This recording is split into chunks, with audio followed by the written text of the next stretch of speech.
strengths-based approach to breaking the cycle of procrastination and overwhelm. Tick tock, tick tock. The clock is my kryptonite. I just cannot seem to get things done on time. The clock is ticking away and I am completely unaware of it. This is the most common lament I hear from my ADHD clients. Procrastination and lack of time management skills is profoundly affecting their professional and personal lives. And because of their lack of follow-through, they are losing credibility with others and themselves, and consequentially, losing faith in their own abilities and strengths. There isn't a human being on earth who doesn't procrastinate and use time unwisely to some degree or another. We all have things we'd rather not think about today and will put off until tomorrow, or next week, or next month, or never. As adults with ADHD, we take procrastination to an art form. If we don't want to do something or think about something, we don't, especially if we feel overwhelmed and uninterested. It's as if it doesn't exist. It's not now, so it could just as well be never, until it is now, and it does exist. And we're scrambling to get that report done for our boss, due today, frantically finishing our thesis paper tonight for tomorrow, paying late fees on our credit cards because we haven't checked the mail all month and we forgot about them. We're speeding to the airport to catch a flight because we got a late start and didn't account for the traffic and time was ticking away. We're apologizing to our kids again for being late picking them up from school or practice, or we're running out at midnight to buy cookies for a child's classroom snack that we completely forgot about. This is a domino effect that I've lived. My clients who make six-figure incomes have lived these scenarios. Not because we don't have the time, money, or brains to attend to things. It's because our brains hate the tedium and boredom of paperwork and routine tasks, and we forgot to pay the bill. We forgot about the time. We forgot about our kids' practice. We forgot about that due date. We can either beat ourselves up with shame and blame and stay stuck, or we can try something new, and we can leverage our strengths and our natural problem-solving abilities to outsmart time and use it to our advantage. We can have self-compassion and hold the tension of being a flawed human being with the ability to grow and develop. We start with reframing time management. We trade out that old mindset that gives us old results for a new mindset that will give us some new results. Reframing time. For most adults with ADHD, we have to overcome the cultural and historic moral judgments surrounding time management and procrastination before we can even begin to consider using time to our advantage. Webster's defines procrastination as to put off intentionally and habitually, to put off intentionally doing of something that should be done, to move or to act slowly so as to fall behind. This definition typically implies blameworthy delay, especially through laziness or apathy. Not one of my clients or colleagues, and myself included, with ADHD has a set intention to be weak and lazy, to be irresponsible and disrespectful of others' time and resources. Quite the contrary. We want to follow through. We want to get stuff done. We want to show up as our best selves. We want to feel satisfied with a job well done, and we want to be reliable and trustworthy. We want to be motivated. Before we can use time to our advantage, we must take the blame and self-reproach out of the equation. So redefining procrastination might sound something like this: the desire to accomplish tasks and projects while being hindered by my brain chemistry. The putting off of stuff that is boring and uninteresting to me, yet willing to do what it takes to get it done. I'm not lazy or stupid because I struggle with time. I can outsmart time and use it to my advantage. Outsmarting time. There's a couple things we need to learn. Well, 4. The basic ADHD brain chemistry, our basic ADHD brain chemistry and the challenge it provides. The time shame spiral.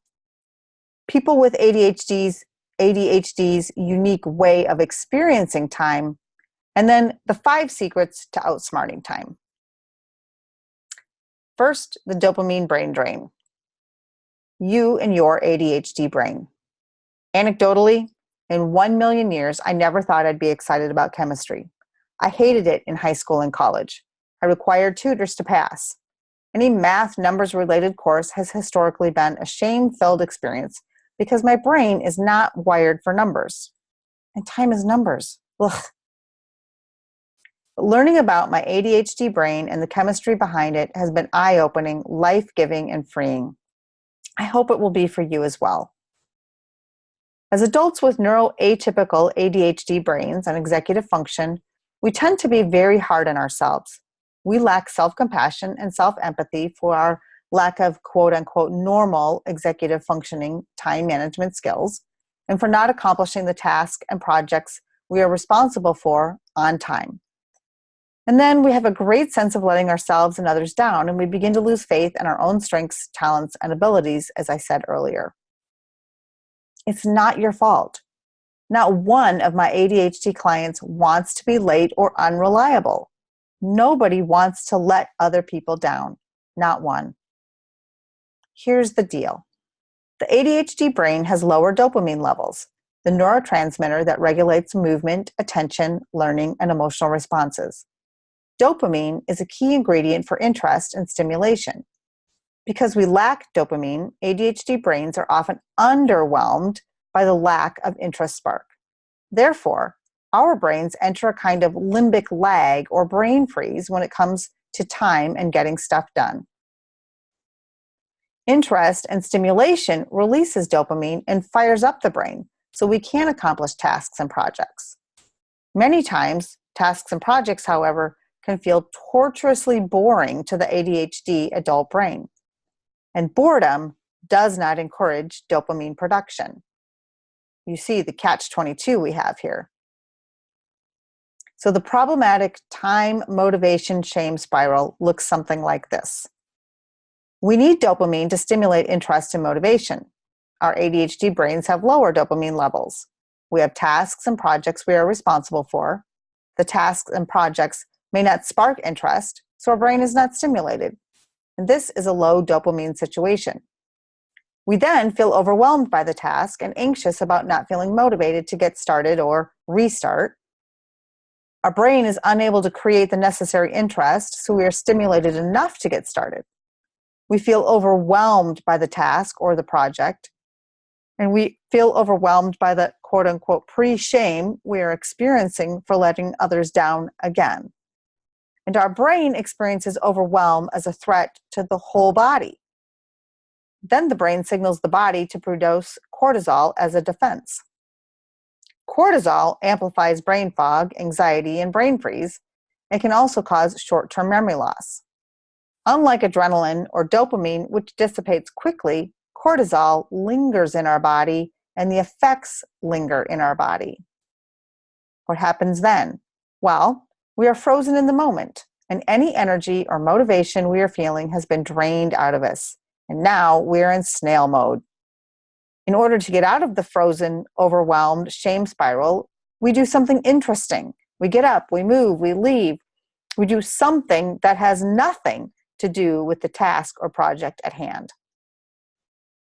This is why you may find yourself walking around the office talking to people rather than at your desk working on a project due next week.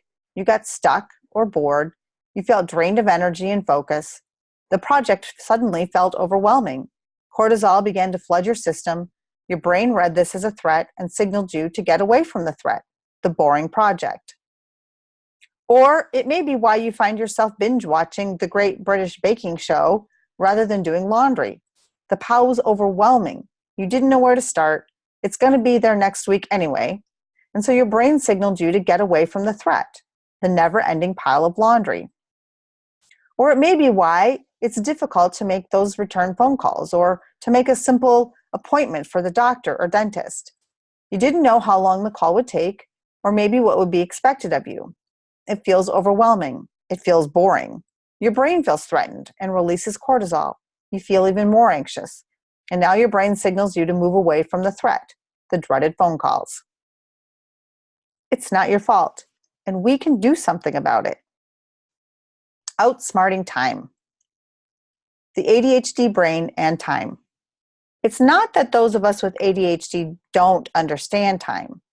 We experience time very differently from the non-ADHD brain. And because our ADHD brain is wired for stimulation, we experience time as now, not now, time blindness, and short time horizons. What does that mean? Well, the not now of ADHD is like this. Now. This is whatever interesting and stimulating task, project, person, or idea is in front of us right now. This is what we can take action on, to the exclusion of everything else. Not now. Everything else. No matter how important it is or how essential it is to our success and sense of personal satisfaction, it's not now. We're not doing it. Time blindness. A good sense of time is one critical executive function. It involves knowing what time it is now, how much time is left, and how quickly time is passing. People with ADHD have a tendency to be what we call time blind, an unawareness that time is ticking away, and it hinders our ability to use time effectively. And finally, the time horizon. The time horizon is about our ability to look into the future and plan ahead. People with ADHD often have shorter time horizons than do neurotypical people. Think of it this way.